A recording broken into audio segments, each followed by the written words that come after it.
Welcome to Richard Scale Modelling. My next build is this Italeri kit named Operation Silver Bayonet. So as you can see, it's a diorama set. The box art looks quite incredible. At the bottom of the box art here, scale is 1/72 I should say. At the bottom we have a little snapshot of what's in the kit. So we have two village huts or homes, 50 Vietnamese figures and 50 US military infantry figures. We have a Huey, we have an M113, which is a British armoured vehicle, an M84 tank, and a guard tower and a little tower thing here. On the side of the box you can see these items in more detail, which is rather nice. And on the opposite side you can see it in a diorama setting, and then you have more option for different kits and so on. On the reverse side we have even more artwork. Now I've opened this up and already had a look at it. It doesn't come with a board or a pre-molded diorama set. They leave it up entirely to the builder, which I do like. And this here is just suggestions how you can display your model. So this is an all-in-one, so you got a helicopter landing park, there's the two little huts of homes and the figures and so on. Here, that's a little bridge with some water. Now that bridge doesn't come with it, but I've had a look at the instructions, and they give you a suggestion how you would make something like that. Now I already know, but I think it's a very good idea, that. So anyway, so different settings and ideas for the diorama. You don't have to do it all. You can do little bits and pieces. You can have several dioramas then linked in. I don't know whether anyone has watched my diorama into Europe, where I done 4 separate dioramas on an A4 size piece of board and put them all together to link up to one massive diorama, and added various scenes on that. So they were all individual, then linked up to one massive one. And you can do something similar with that. I'm not going to. I'm going to. Well, I'm not sure how I'm going to display it, to tell you the truth. I will probably put as much in one setting diorama as I can. Not this big though, because that would be absolutely huge, and I don't have the room for that. So that's the box. Now let's have a look what's in the kit. So the first bag, and it contains 4 screws by the looks of it.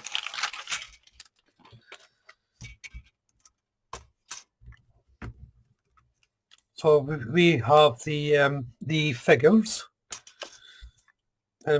Without having my glasses on, I can't see which set they are. They appear to be on this side, the Vietnamese, and on they appear to be the Vietnamese side figures. They look nice, clearly molded. For a 1/72 figure, not a bad amount of detail on that. Not huge, obviously, because of the scale. But yeah, quite good. So the next set of figures will obviously be the US infantry. And again, nice, cleanly molded, and a little bit of bent on the weapons and that, a bit of hot water and straightens them out, or warm water. Yeah, quite nice little bit of decal on that, detail. Then we have these two. Now, what are these? This is the tower, I believe, by the looks of that. So if I pull up the box again, that's going to be this thing here. So you've got the tower and this little hideout thing here. Don't know what it is. So that'll be the tower, and that'll be the hideout. It does have a molded base with that. It's got some tire tracks on it. So we'll go for the next sprue, set of sprues.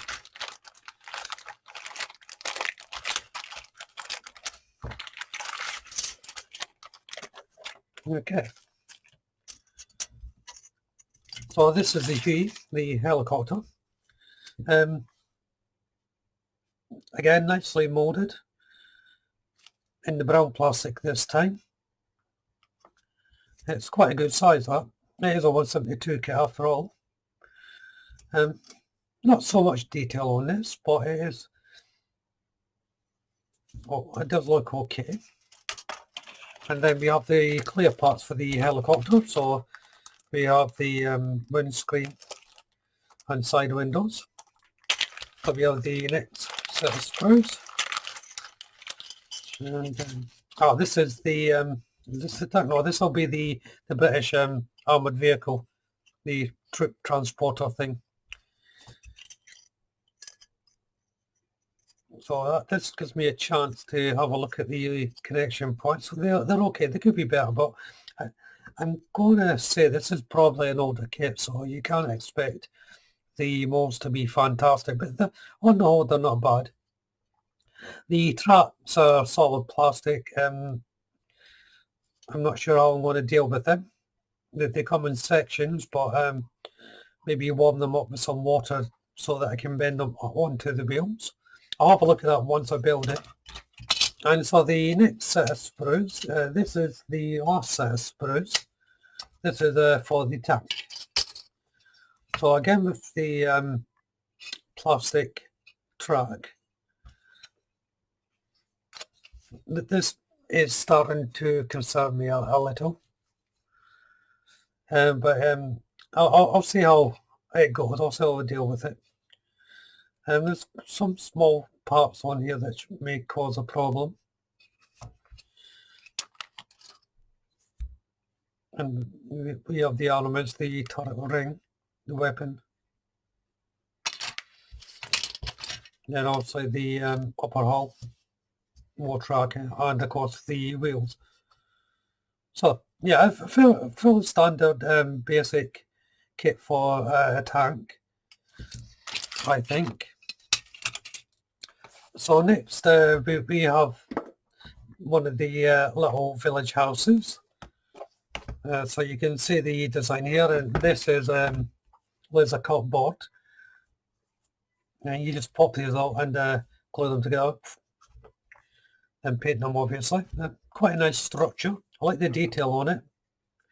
That'll be good to build. I'm not going to open these up just yet. I'm going to wait until I'm ready to build this particular part. But looks like the instructions are inside. I can just see them poking through one of the slots there. But yeah, it's quite a nice design. I like that. And then we have another one, which is very similar, slightly bigger by the looks of it. So if I put the two of them together, you can see the difference. The little photo there does help a bit more. And I'm going to flip it around and you can see the detail there. It looks like there's two boards in this. It has a decal shape. Decals, I never know how to pronounce it. Is it decals or decals? I think the jury's out on that one. But anyway, each section is for a different kit.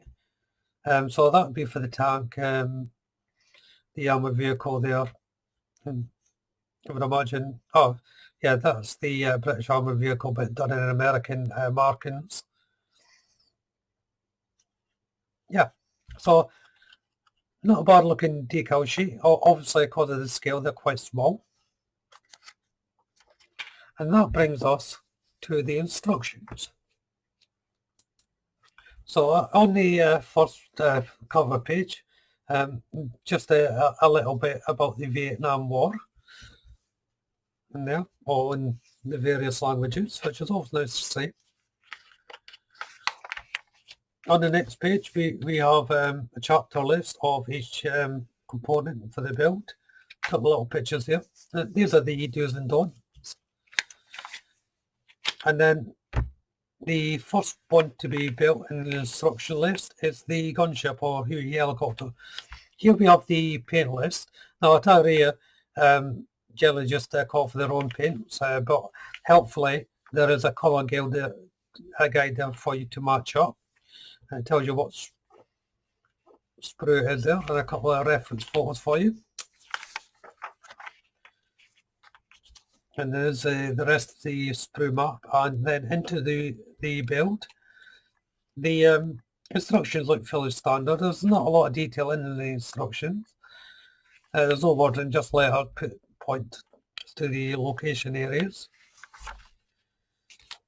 So we get into the helicopter build, and we have the decal markings, and oh, that's handy.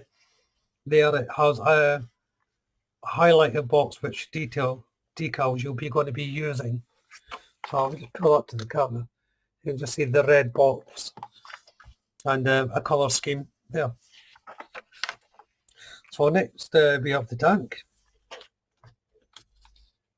So again, the picture of the tank with some helpful little photos.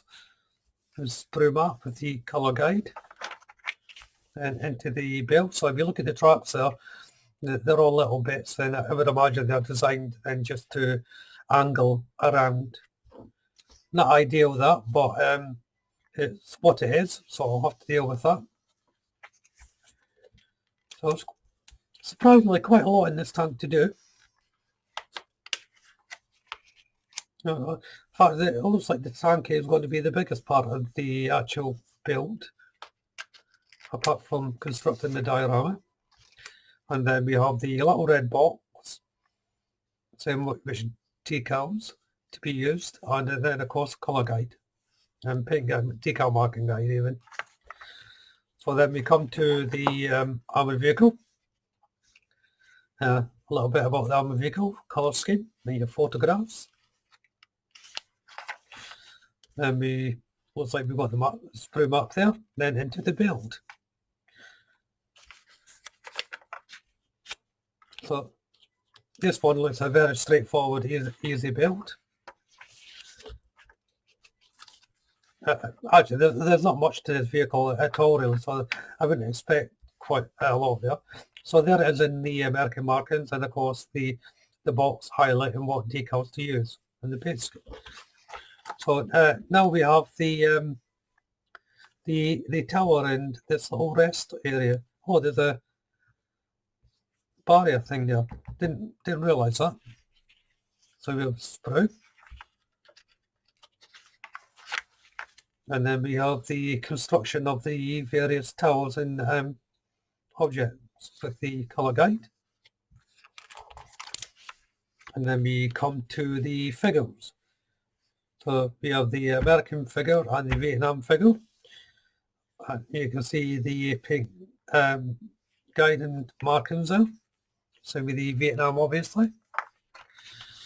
And then here is the hints and tips page. This is the little bridge I was telling you about that they suggest that you can build out of a simple balsa wood or whatever materials you have in hand.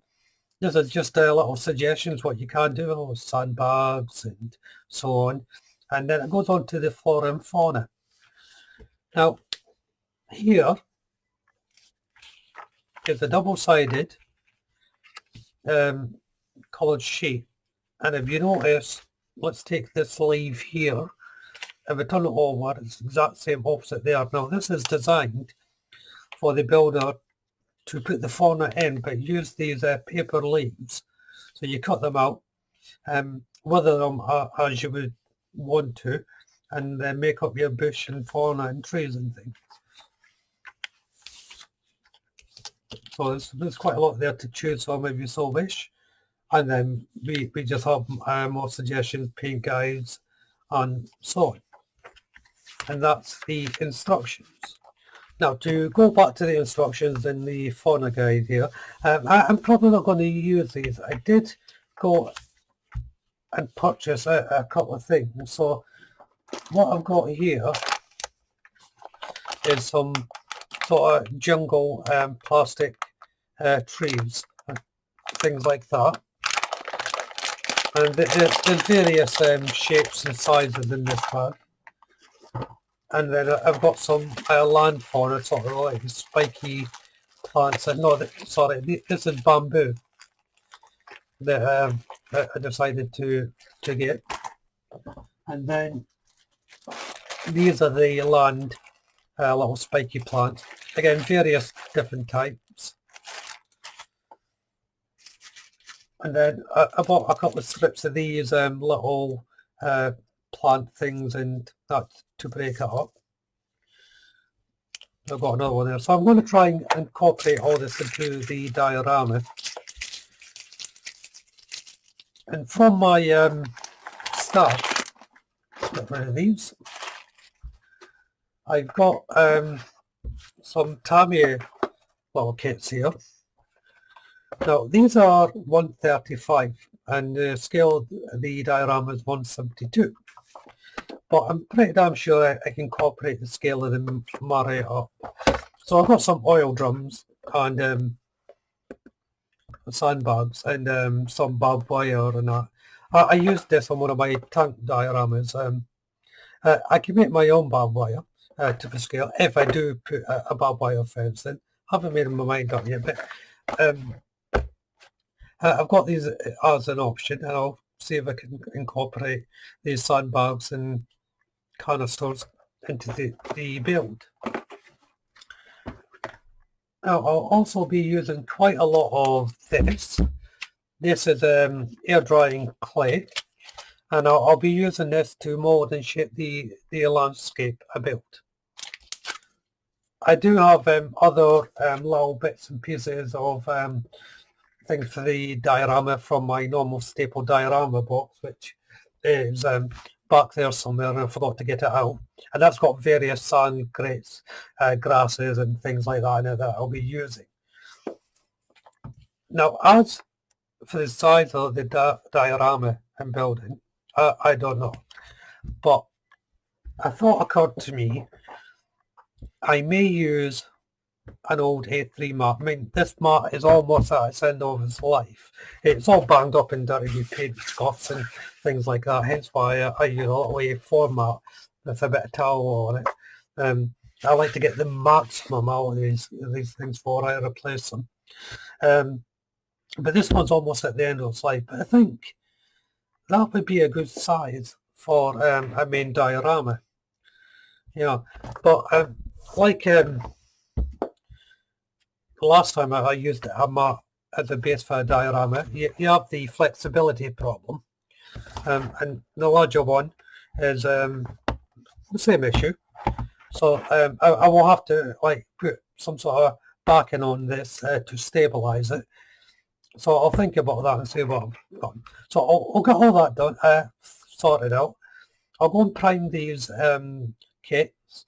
I will build the kits first, then build the diorama. That way I'll know exactly how I'm going to, what design I'm going to do and so on. Probably do something like I put it on the box. So this is a lot longer video than normal, but there again, it is a massive kit. So if you haven't done so already, why don't you go and check the channel out? There may be something there that you would enjoy looking at. Subscribe to the channel if you don't mind, that's really helpful. But if you do, make sure you hit the notification bell. That way you'll be kept up to date with this build and my future builds as well. Now this build is going to take me quite some time to do, and it will actually be a lot of videos in it. If you look at my previous big builds, like Star Trek or something like that, they're generally massive chunks. This will probably be a little bit bigger. I don't know, but I'll try and condense it down as much as possible without losing any detail. So there's a lot involved in it, so it's quite important to hit that notification bell if you want to be kept up to date with that. Hit the like button. Don't be afraid to leave a comment and suggestions, and you may have a better idea than I do about this kit. And of course, share the video. But for now, thank you all so much for watching. Bye bye.